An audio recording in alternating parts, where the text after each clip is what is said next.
नमस्कार, मी आज तुम्हाला एक विज्ञानाचा प्रयोग करून दाखवणार आहे।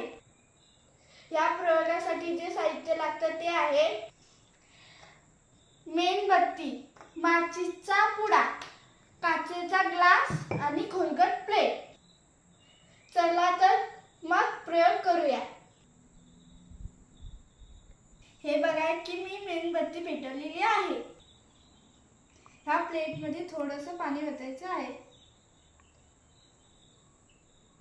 हा काचेचा ग्लास मेणबत्तीवर उलटा ठेवूया।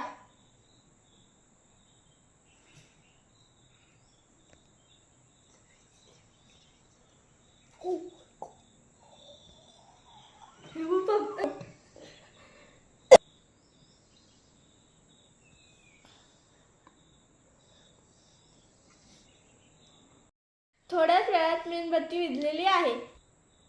ग्लासाच्या आतमध्ये पाणी आलेले आहे। असे का होते? हवेतील एक घटक ज्वलनाला मदत करतो। तो जसा जसा वापरला गेला तसे तसे पाणी वाढत गेले। हवेतला तो घटक संपला तेव्हा मेणबत्ती विझली आणि पाणी वर चढणे थांबले। ज्वलनास मदत करणाऱ्या हवेतील ह्या घटकाला ऑक्सिजन वायू म्हणतात।